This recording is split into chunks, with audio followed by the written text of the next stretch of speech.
Hi guys, lecture second में आपका स्वागत है। सो गाइस, हमने लेक्चर फर्स्ट में डोबेराइन का ट्रिक देखा था। अब देखेंगे न्यूटन का स्टक नियम। ये chemistry 11th class chapter number 3 से है ना। तो न्यूटन क्या कहना चाहते थे वो समझना।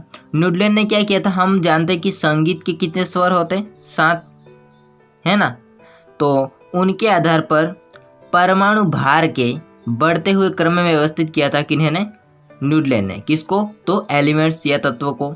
तो इसको समझते हैं। सन 1865 में अंग्रेज वैज्ञानिक अलेक्जेंडर न्यूटन ने 8 संगीत स्वर के अनुसार तत्वों को परमाणु भार के बढ़ते क्रम में व्यवस्थित करके किसी भी तत्व से प्रारंभ करने पर 8वें तत्व के गुण प्रथम तत्व के समान होते हैं।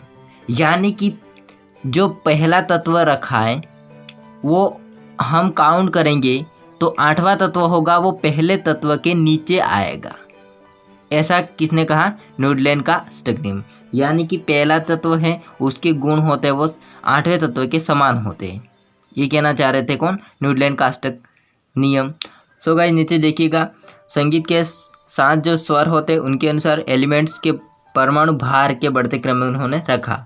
Lithium, beryllium, boron, carbon, nitrogen, oxygen, fluorine, sodium, magnesium, aluminium, silicon, phosphorus, sulphur, chlorine, potassium, calcium. तो यहाँ पर समझना, ये हम गिनते हैं तो ये कौन सा तत्व होता है? 7वां तत्व। और 8वां तत्व कौन सा? सोडियम। तो पहला तत्व कौन सा है पहले क्रम में? तो लिथियम। तो लिथियम के गुण के समान सोडियम के। और ये पहला तत्व अगर माने तो 8वां तत्व कौन सा बनेगा? ये वाला।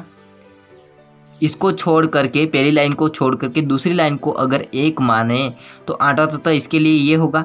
यानी कि सोडियम के गुणधर्म किसके समान होंगे? पोटेशियम के। या हम कह सकते क्या? पोटेशियम के गुणधर्म सोडियम के समान, और सोडियम के गुणधर्म होते लिथियम के समान। इसलिए सिद्धांत या नियम का नाम क्या रखा? अष्टक, है ना।